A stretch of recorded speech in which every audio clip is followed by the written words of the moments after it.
building great websites, investing in CRMs that do like outbound and campaigns, having e-commerce stores, and then even tracking our products right to the consumer or owner's doorstep or their hands as they leave the store. So we invest all this time and money in the customer acquisition and promotion side of the business.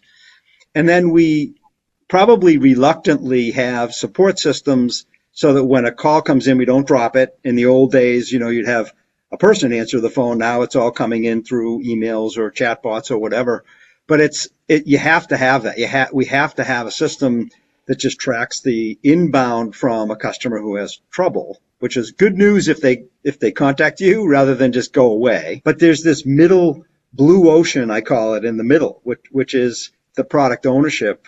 And so I think the caution here is it's okay to lift our heads up and look a little bit further than that e-commerce purchase and the tracking to the door and saying, okay, we'll send a coupon now and hopefully they'll buy again. Or we'll ask them for a review even before they might have unboxed the product, but they have it on their doorstep, so they must be close to unboxing it. We'll just see if they'll send us a review. That's not engagement after the sale. So the caution would be it's okay to, now that we've invested so much in the pre-sale activities, to take a look downstream at what's happening post-sale.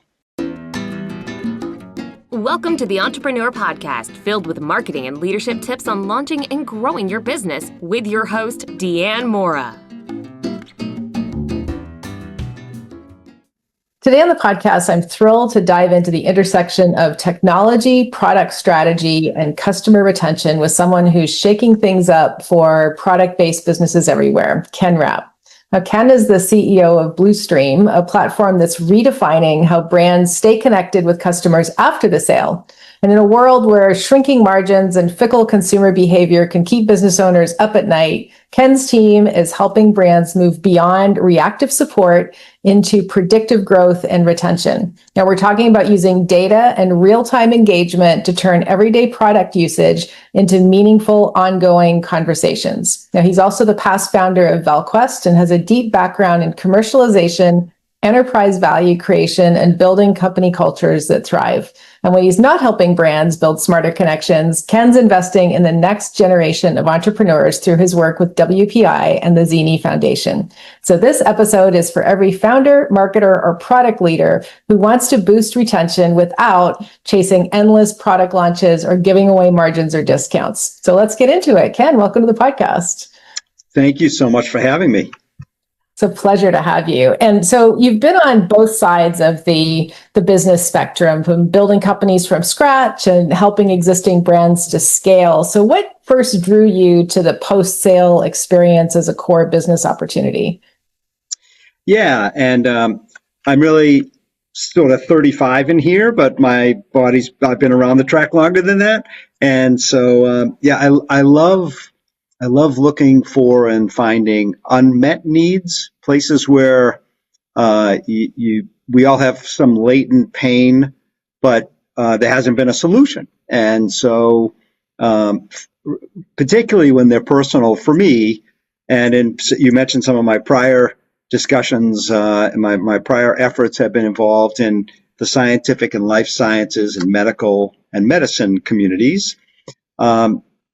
And then I was helping at WPI, which you mentioned, and what I ran into was a few fellow guitar players. I'm a crazy rock and roll guitarist. I love to play my guitar or my guitars. Don't tell my wife how many guitars I have. And I know a single guitarist who has only one guitar, so yeah. That's right. And what happened was I bought a new brand, a nice brand of an acoustic guitar, and I didn't realize how sensitive it was to actual humidity and dryness.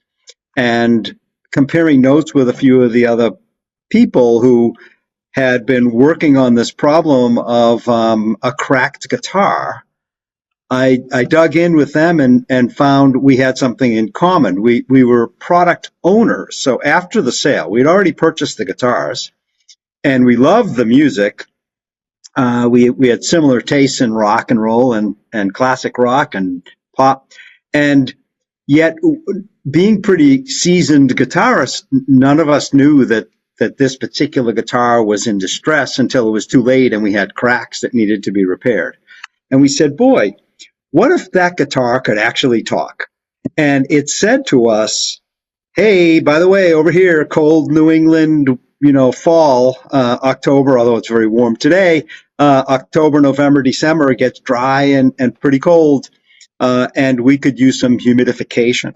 And we said, boy, what if we could build a model which allowed the particular product itself to be the connection point back to the brand? And as you peel back that onion, it's pretty straightforward. We all buy products, and we have this, we call them 3 stages of product ownership, from unboxing and learning about the product. Maybe it's our 100th time we've had it. Maybe it's our first time in that brand. Then there's the usage of the product. And that's where we're learning our skills and we're getting experience with it, whether it's sneakers, a guitar, or supplements for, hair growth or whatever. And then you have care and maintenance, which is the case of the guitar that we're talking about, that initial use case.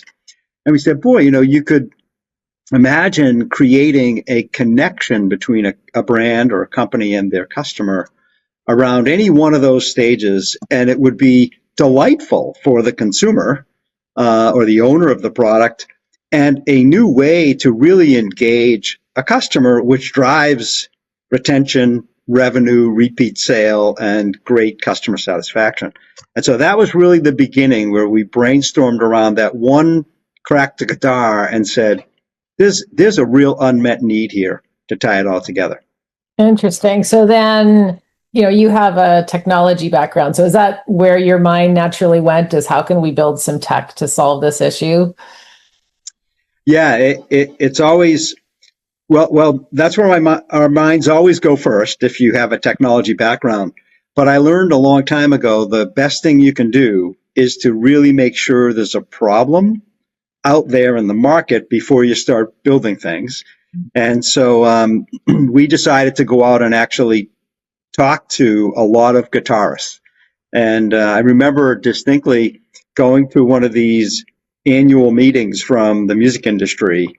And a funny story, just be creative, and standing out in front, because we couldn't afford to go into the exhibit area. We basically hung around out front, and anybody wearing a guitar on their back, and there were lots of those people, we would stop them and say, do you play guitar? Which is an obvious kind of an obvious answer to that. For someone. I'm just carrying it around. And then we would talk to them about did they know about humidity? Did they know about temperature and the glue joints and things like that? And really found out most people didn't know that they could have a problem with their guitars. And that really led to, okay, the pain point is really the lack of connection and knowledge to that brand where they bought the guitar, or that wonderful retailer. And we said, okay, if not, then we started going into the engine room and figuring out on the whiteboard, what could we do? And what the problem is pretty complex when you think about it.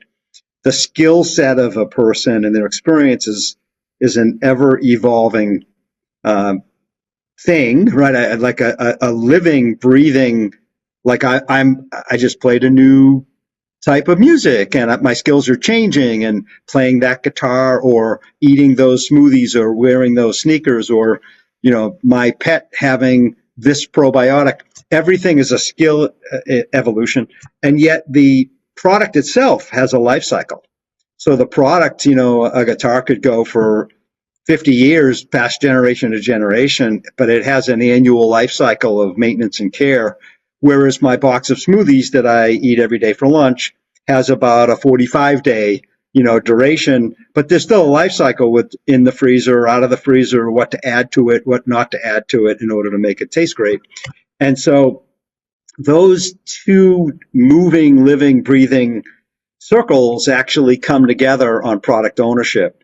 And that was the hard part, was to figure that out and bottom out on it, and then build a system which is an easy to use, click a few buttons and you're up and running on a journey that could dynamically change and evolve with the skills and the life cycle But that's really what we built. And based on what you learned in that process, so before getting into the technology, but what do you think that so many companies overlook today in terms of the customer journey that you described? I actually think it's so clear. We all spend time and effort and money building great websites, investing in CRMs that do like outbound and campaigns, having e-commerce stores, and then even tracking our products right to the consumer or owner's doorstep or their hands as they leave the store. So we invest all this time and money in the customer acquisition and promotion side of the business. And then we probably reluctantly have support systems so that when a call comes in, we don't drop it. In the old days, you'd have a person answer the phone. Now it's all coming in through emails or chatbots or whatever. But you have to have that. We have to have a system that just tracks the inbound from a customer who has trouble, which is good news if they contact you rather than just go away. But there's this middle blue ocean, I call it, in the middle, which is the product ownership. And so I think the caution here is it's okay to lift our heads up and look a little bit further than that e-commerce purchase and the tracking to the door and saying, okay, we'll send a coupon now and hopefully they'll buy again, or we'll ask them for a review even before they might have unboxed the product, but they have it on their doorstep. So they must be close to unboxing it. We'll just see if they'll send us a review. That's not engagement after the sale. So the caution would be, it's okay to, now that we've invested so much in the pre-sale activities, to take a look downstream at what's happening post-sale. Well, it makes perfect sense, right? Because it's obviously, if you look at pretty much any industry, you can find what is the typical, lifetime value of a customer, and which is based on at some point they're going to leave. And then, if they're leaving, obviously they're not referring people. So there's a cost to that. So it sort of feels like there's even some hidden costs beyond what a lot of businesses anticipate when they're looking at product life cycle. You hit the nail on the head. LTV is what it's all about. And we spend all this money up front. I'll give you some stats. The stats say that only 30%, if you're great, only 30% of your customers will buy a second or third time. And it's because I think pre-sale is completely commoditized, right? Amazon is great and search engines are great, but they all present you with multiple choices. Even if you thought you were ready to buy something, you get well, here's what other people buy with it or in addition to it, or maybe as an alternative. And so it's very confusing for a consumer and pre-sale, and it's very hard to build your brand anymore. It's a different game out there. Yes. And so to your point, you're really in this difficult position pre-sale to differentiate in a way that sticks. And so only 30% buy again because there's too much noise. And the other one is in the subscription economy, which is a massive economy now where everyone likes the automatic delivery. Just send it to me again when I'm ready. They lose 50% of their customers or consumers within the first 90 days. So first of all, you're giving it away with coupons. Hey, try this, and then you send them the box and the box ends up on the doorstep and then they're confused about, I'll give you great examples. Right from some of our customers who have solved these problems, what if you needed batteries? For that thing. Now that is so frustrating, right? And I think of the back in the days when you were trying to get all of your kids' Christmas presents together, and that so that they'd be all ready for Christmas morning, and some of the things are arriving at the last minute and without batteries. That's not an experience. It's not fun. There's an emotion there, right? Another one is one of our customers provides a great learning kit in a box for kids, young kids, around fun things. I'll give you an example, like learning about bees and beehives through baking honey, cookies and they come in the box. It comes with like a little honeycomb. You can make the cookies in, and you can teach the kids about it and all that. But if you were sort of on top of the game, you would have known somewhere in their selling process, it would tell you need to have these ingredients ready to go when you're going to unbox. But most of us go to the websites. We're doing our we all research. No one wants to talk to anybody anymore. So we just research all of our product purchases up front. And then when we get to the buy now button and we buy, so much distance has happened from when you did that research. Who's going to remember that you needed, vanilla extract before you can go? So imagine this scene, right, where you come into your kitchen, you schedule it for Saturday afternoon, with your kids or maybe your grandkids.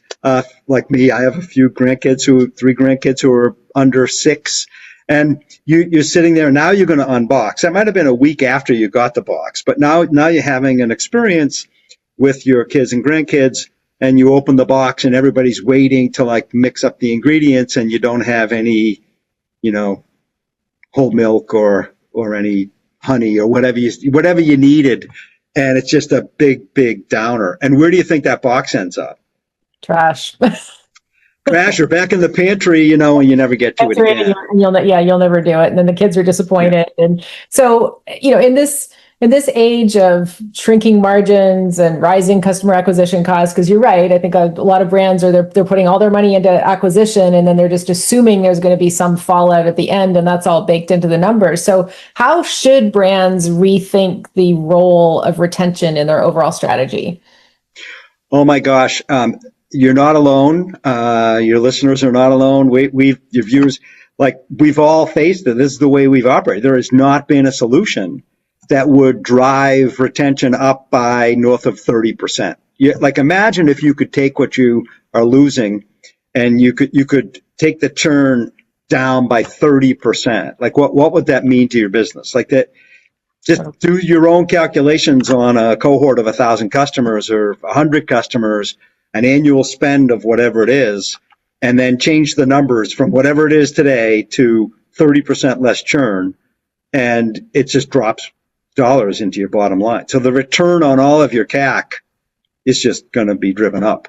Not only that, by having a connection that's based around the product, most businesses we talk to, most brands have multiple products. They have accessories, they have other complementary products that could be helpful to those consumers. So now the cross-sell and upsell, when you have someone who's a trusted consumer on the other end of a magical line, which is this new channel, and we use messaging dialogues to help the consumer with unboxing, with usage, and with care, and those dialogues create unbelievable retention. I think our team we measure it. It's north of 90% of the consumers that start on what we call product experience journeys stay. They stay on the journeys. So the cross-sell, upsell will drive another 20%, on average order values go up. So you have a double whammy. You get the reduced churn and increased annual revenue from your consumers. No, that's amazing. And, really, really impressive numbers, and, clearly a very positive ROI. And, we all, as brands, we all want not only people to buy our products, but we want them to become product advocates. So I'm assuming that and I don't know if there's any data around this, but that if you retain them longer and they become advocates for your product, well, maybe they're going to generate some UGC that you can use that will then, help to increase the brand visibility and get you some new customers as well. Okay, another story. Thank you. This is great, Diane. Here's another story. So one of our customers came to us and said they're not getting great reviews, and they were getting too many reviews where they were hearing that the consumers were a little surprised by what they had purchased. And when they finally got to the product being sort of complete, because there was a little bit of a process over a 30-day period, it wasn't great news. And what we simply did was in the what we call our activation journey. So we have 3 ways to get started with Bluestream's platform. Our product experience platform is what we call Activate, which is a 30-day program. So you just take 30 days for a couple $100 a month, and you're up and running. And if you want to extend that to what we call engaging, so now you're adding 60 more days. So the whole first 90 days, and then from there it goes to a lifetime. So the first stage we call this activation is for reviews. You will get more great reviews, like guaranteed. Why? Because if you could automate the dialogue, I had a customer say to me, when she was small, she knew every pet's name, every pet parent's name, and she knew how, whether a Chihuahua or a Saint Bernard, how her product was a probiotic, a subscription to probiotic ice creams for dogs. She knew everything about the pets and how often they exercise, what they did on the weekends. She could guide each customer to stay and be, a repeat buyer and get the most and the right result out of the product. But when she grew, it got impossible because she had too many consumers, too many customers, too many pets. And so what we do is we'll start this journey where it's kind of, we have a 5-to-1 ratio, 5 educational tips and informational messages and links to existing content on your websites before you ever ask for a cross-sell or a repeat sale. And you're building trust. You're building an emotional best customer there. And so what we find is halfway through the first month, we ask the question, how are we doing? Now, you would do that if you could talk to your consumer directly, person to person, but as you scale, you can't. So we ask at the right moment in time, how are you doing with the product? Are you doing great, or are you having sort of it's okay, or are you having trouble on a scale of 1 to 5 or 1 to 10, which is to your point about NPS and customer sat. And if a consumer isn't like on the top end of that scale, right there and then, we offer more education. We ask questions as the dialogue will start asking questions about what could be going on. Are you frustrated with something? Tell us, is there a particular thing, or is it A, B, C, or D? And we found over 90% of the consumers who were not happy, not the happiest, I'll call it, 90% engaged in that next set of dialogues to take corrective action. And then we turn them into Superfans and say, now would you leave us a review, and you're going to get a great review. So to your point, reviews become referrals. Every customer should be a referral. Every single customer, we call it delight them. If you go from doorstep to delight in that first 30 days, you'll get referrals and great reviews. Well, you're catching them at that moment of frustration, right? You're catching them at the moment where, they probably were going to otherwise throw the box back in the cupboard, do all the things that we talked about to disengage from the product. And there you are right in there at the moment saying, hey, I still care. I want you to have a great experience, which is, to your point, what a founder would do if they had a small circle of customers. It's kind of why I think a lot of smaller businesses have challenges scaling beyond the capacity of the founder, because once the founder stops having the personal relationship with each of the customers, it's a challenge, because all of that, like how many businesses start out and they say, oh, well, I'm going to deliver better service. That's going to be my moat. That's what I'm going to differentiate my business as. But if you're relying on humans, that becomes pretty challenging. And a little expensive. You know what I mean? Yeah. Yeah. I mean, and to be fair, there hasn't been a system designed for product ownership.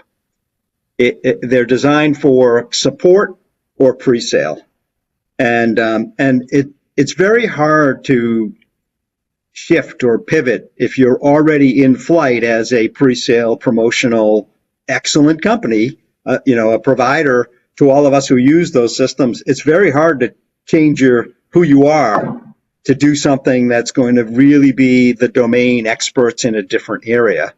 And so, I mean, that's part of my past is it's a marathon, not a sprint, but eventually building new categories, creating, businesses that as you look back on are thriving and growing in a whole new space.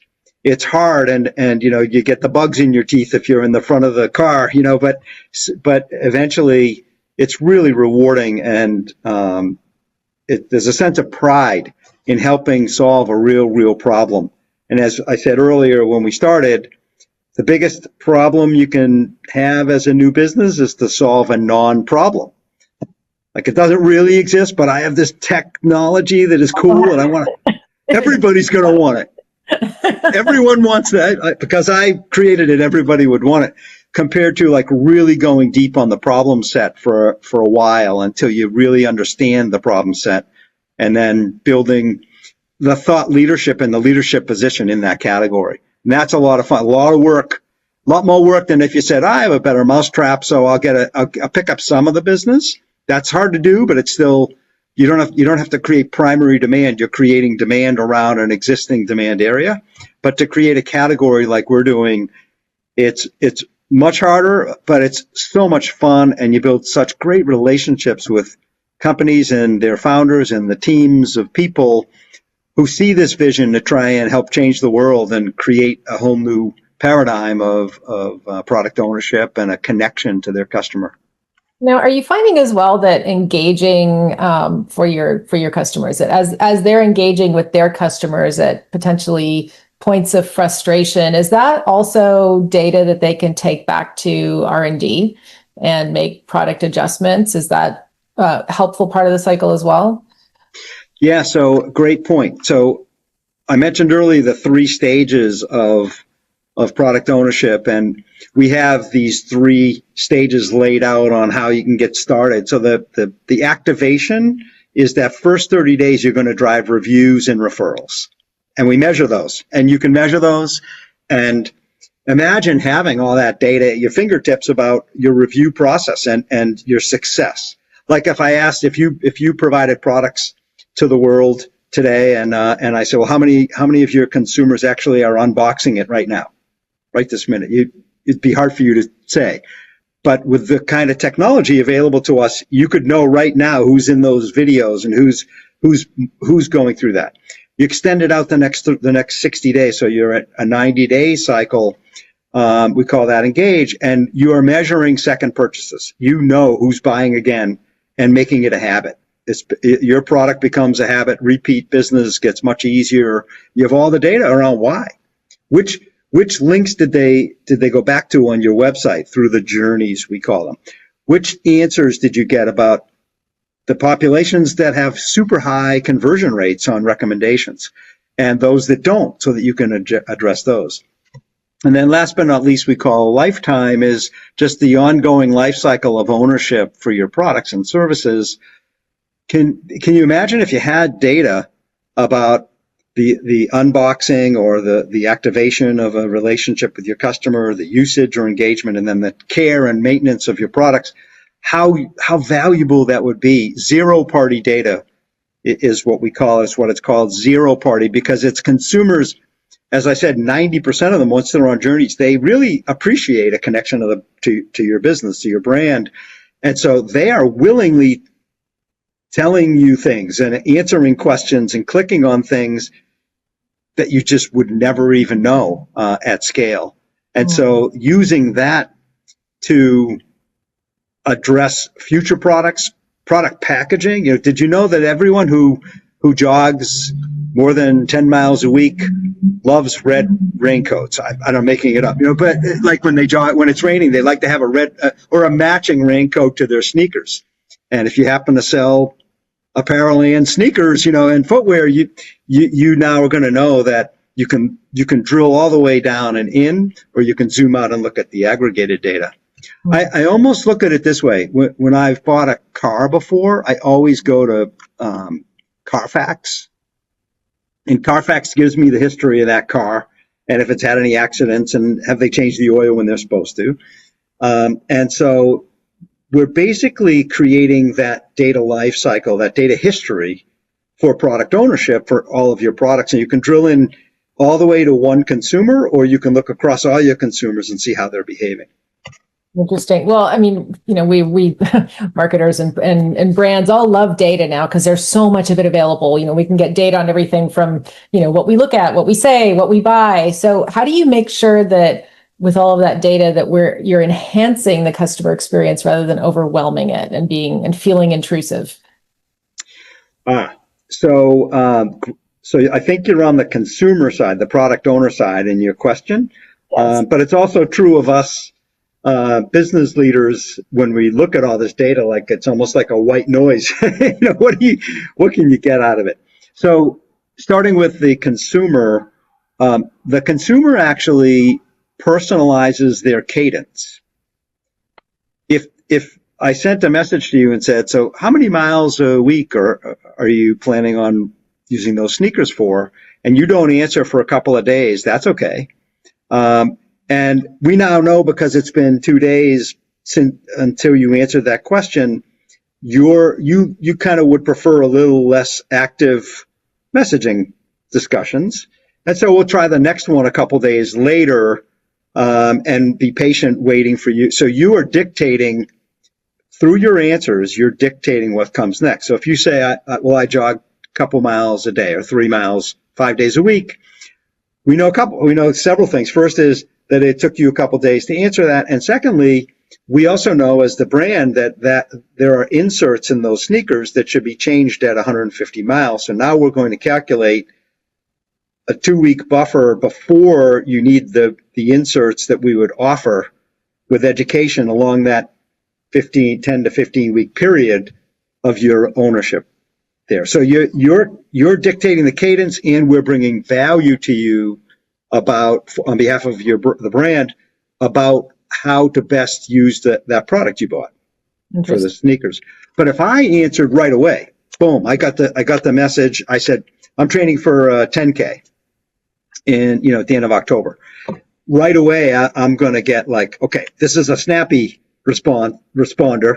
And so we'll offer some information about, diet. Are you interested in diet in combination with your exercise? Which you'd never think of was important to a sneaker company, but it actually is. It's what I call the second why. The first why is I needed a pair of sneakers, so I bought the sneakers. But knowing I'm training for a 10K, now you can actually help me in that quest. Did I know that maybe I want to get a second pair of sneakers because rotating them in and out actually is important to my body as I'm training for a 10K in the next couple months or over the summer or the fall, or whatever I'm doing.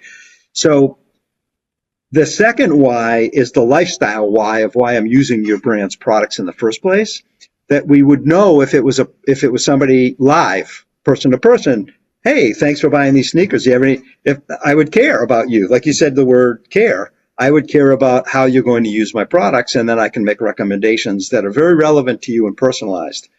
So to your earlier question, the question was, how do we not get overwhelmed? Learn about why they've bought the products, your products, and then only provide them with the information that they want at their cadence, their pace. Interesting. Yeah, that makes a lot of sense. So it's not like your typical CRM where everybody gets the same journey. You're actually personalizing the journey and the cadence based on the consumer's demonstrated preferences, which is really interesting. Do you see, so I know that you're focused on product life cycles. Do you ever see an opportunity to take Bluestream and focus it on SaaS, for example? Because it kind of feels like there would be some of those similar challenges that would be out there for SaaS product buyers as well. Yeah, so 100%. But we're a smaller company, emerging growth, and as we're gaining traction, we're focused. So we're focused in, that is one of the things that maybe the older body and even though I'm young inside it, the experience tells me and tells us that you want to focus to win. Otherwise, you can't do everything, can't boil the ocean. So we're very focused on consumables, CPG products, the subscription economy where there's a real need to keep a customer coming back. But there's no reason why what we've built can't help, as we open the aperture and continue to drive forward, can't help other businesses. And if one of your audience, wanted to explore something like that, we're happy to have a conversation. And we have a tool online called the Journey Builder, and you can plug in any brand, any company name, and any product, and we'll provide you with a couple things that are pretty valuable just to the industry as thought leaders. One is a whole host of dialogue areas, like from pre-arrival, prerequisites and important tips, to the unboxing and the usage and maintenance kind of cross-sell and upsell and opportunities. So we give you a roadmap. And then the second thing we provide is actually a flow chart that will run on our system. So it's a how many miles you're going to run, and if it's greater than 10, do this. If it's less than 10, do that. It builds a flow chart just by giving the Journey Builder a brand name and a product name, and it will build that for you as a starting point of draft. Very interesting.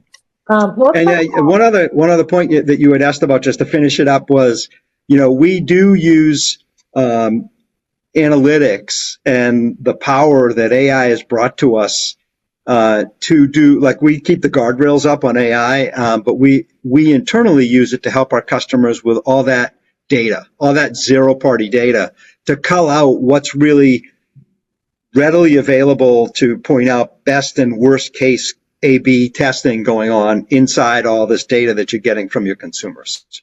Makes sense. Let's talk about commercialization and innovation for a moment, because I know you have a deep background in launching products and creating markets. So what do you see has changed in the commercialization landscape over the last decade, let's say, and what still holds true as you're launching a new product? Yeah, I think as I mentioned earlier, that the hard part of commercializing new products today is how easy it is to buy. So e-commerce has commoditized the pre-sale landscape, and now you've got to be everywhere. And that's, as we all know, if you go to a website and look at something, everywhere else you go, you're going to end up having ads and tips, and emails will come in, and wherever you are, you're going to start seeing all that. And I think that's best practice today. Just gotta be present when your buyer is ready to buy. And I think that's a key ingredient. And then in terms of like what to do about it in the future, it's just keep focusing on your customers' needs. I'm just a huge believer in success comes from your customers. They have all the answers. They'll tell you. You need a connection to them so that you can hear what they're saying, the good and the bad. Most of the time, the bad is what you want to hear, because then you can act on it. And the idea is to get more super fans, more super consumers, because you already have some super consumers. So listen to them, and they'll tell you what they love about you. And then go find some that are not so happy, and they'll tell you what you can do to create more of them.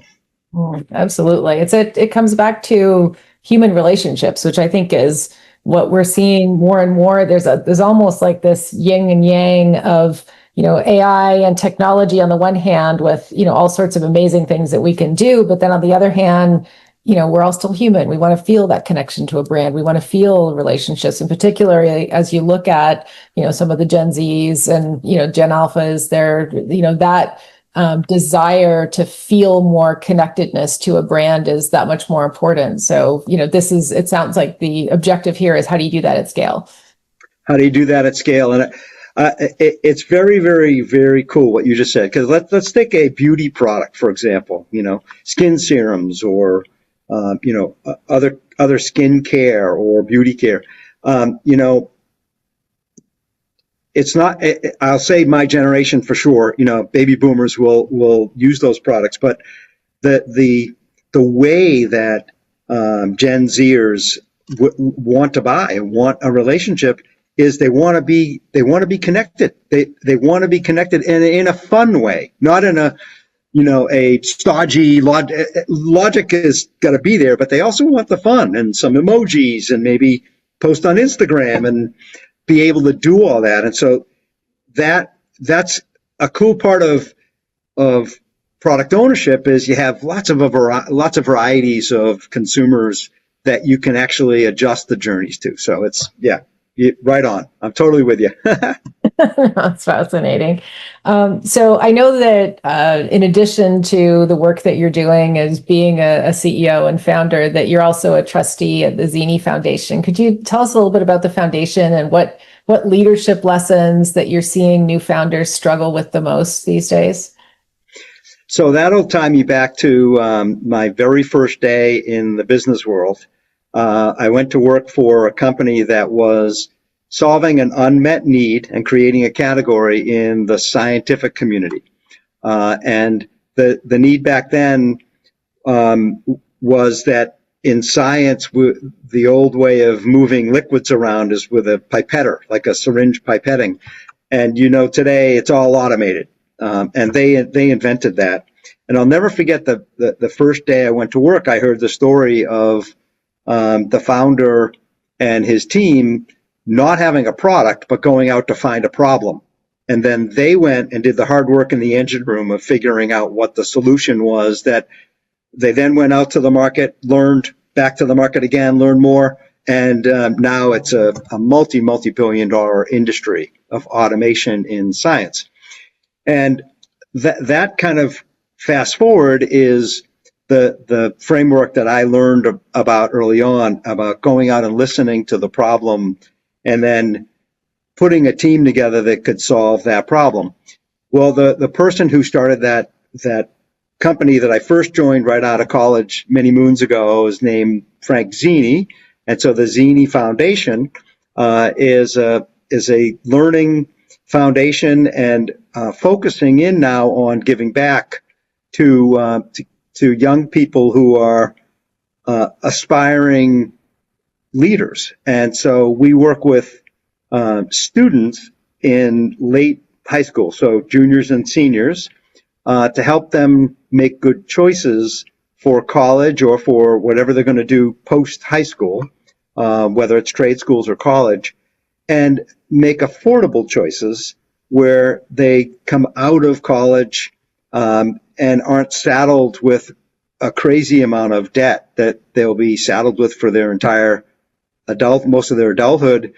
And so in that process, we've learned from our students, continuing to learn, that they need help with time management. When you first become a freshman in college, sometimes you can sort of lose your mind and you can have too much time and not focus on the right things. And then healthy habits on living and eating and facing some challenges that you really need to learn how to think through a challenge and discover what the issues are and then choose an alternative and then go live that alternative. And so we work with young people, and we hope that we're helping inspire young people into leadership, providing more leadership into the world.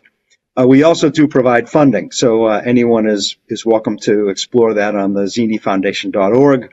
But it's very limited amount of funding. Our whole purpose is to provide the resources to help families make better decisions and young people to become effective adults and inspired leaders. Amazing. No, great cause. Adulting is not for the faint of heart, especially when, suddenly you've been from the comfort of home and now you're thrown out into another city with, like you said, all this time on your hands and all sorts of temptations. And yeah, it's tough. So those life skills are super important. All right. Lightning round. Are you ready, Ken? Sure. Okay. What is one tech tool that you can't live without besides Bluestream, of course? I'm going to say YouTube. Okay. We started this conversation. I'm a crazy guitarist. I love playing rock and roll guitar, and I find all of I play by ear, so I'm not a trained musician or anything, although I play in bands and practice quite a bit. And I get so much value out of just going to a YouTube video of someone who's showing you the basics on the chord progressions are pretty straightforward, but it's these leads from some of the famous greats in rock and roll. And so I think YouTube is a really cool technology. It's so available to us to learn skills on. And again, so that's me, a pretty successful guitarist, continuing on that experience and skill trajectory. So it's a living, breathing thing. Keeps me excited about playing guitar. Well, and since you're a guitarist, what's one band, living or dead, that ideally, if you could go back in time and see one of their concerts, that you would see? That's a really good question. There's a lot of excellent bands out there, but I never got to see Led Zeppelin, and I would really love to go see Led Zeppelin, because I think Jimmy Page created a whole genre of riff-based blues crossed with rock and roll that opened up, and inspired a whole bunch of guitarists like me to really go out and play. I'm with you. I remember that was back in the days where it was like the disco or the rock group, and I was definitely on the rock side. So I'm with you on that one. I was on the rock side, but I went to all the discos. that was fun to do. Those were fun to do. So They were fun. What book or podcast are you currently into? So I'm really into a book called Play Bigger. Play Bigger is all about building categories, creating categories. And, they talk about Apple, creating a category. HubSpot created a category. They're all around us, things that we take for granted. One of the examples in the book they use is bird's eye frozen foods, frozen vegetables. There was no such thing as frozen vegetables before bird's eye came along, and they're still out there, and so I'm really into that. People, when you see a successful company, we all look at it and we say, oh, wow, that, there must be some magic there, that somebody really knew what they were doing, but they're all zigzag. There's no straight line. Every one of them was a zig and a zag and an up and a down. And they what they did in Play Bigger is they put together kind of a methodical approach to what they studied these companies, and they looked for the common threads, and they laid out an approach and a process that you can kind of go through methodically and build a category over time. So I'm really into it right now, because I think I've created a couple of categories, the teams around me, and I've supported the teams, and we've created categories in science, but not knowing consciously what we were doing. So we were unconscious competence when we look in the rearview mirror. Now I'm trying to be a little more of a conscious competent in what we're doing. No, it's true, because there's one school of thought that says if you're developing a product, kind of go where the market is, and then the other school of thought is I'm going to go develop the market, which is that's obviously tougher. But if you can identify the need, you could really clean up. So, what's your favorite way to recharge when you're not building companies? I'm assuming you're going to tell me playing guitar. I would say my family, I'm very good friends with my kids, my two boys. They're in their early 30s now. They have great partners. Their wives are awesome, and I've got 3 grandchildren, 2 boys and a girl, and just hanging out, watching them. Like you fuel them, you put a little water and sunlight on them, and they start spinning around, the house and running outside, and it's just. To me, I'm totally recharged by hanging around with my family. And if they're not around, I have my guitar in my hand. And last question, if you could give your younger self one piece of advice, what would it be? It would be that it's not a straight line. Whatever is worth pursuing is going to zig and zag, and that's okay. Enjoy the ride. Because I know myself, sometimes I want to have the result. And it's just not a straight line to get to the result. So stay awake, stay open, enjoy the ride as you go. Wonderful. And I still tell myself that. So Love that. Yeah. Ken, it's been wonderful. Let our listeners know where they can reach out if they want to connect with you. Yes, thank you. So thank you so much for having me and for bringing us into your audience. It's so appreciated. And we're at BLU stream .io, so you can go up and feel free to try and put your brand on the Journey Builder and or download an ebook or check us out. Happy to do that. And I'm Ken at BLUstream.io, and we'll provide you with some links that you can also attach to your publication of the podcast. But again, thank you so much for having me and hearing about what we're up to. That's how you make it work, is by spreading the word for each other. So thank you. It's much appreciated. Absolutely. It's been a pleasure. I've really enjoyed our conversation.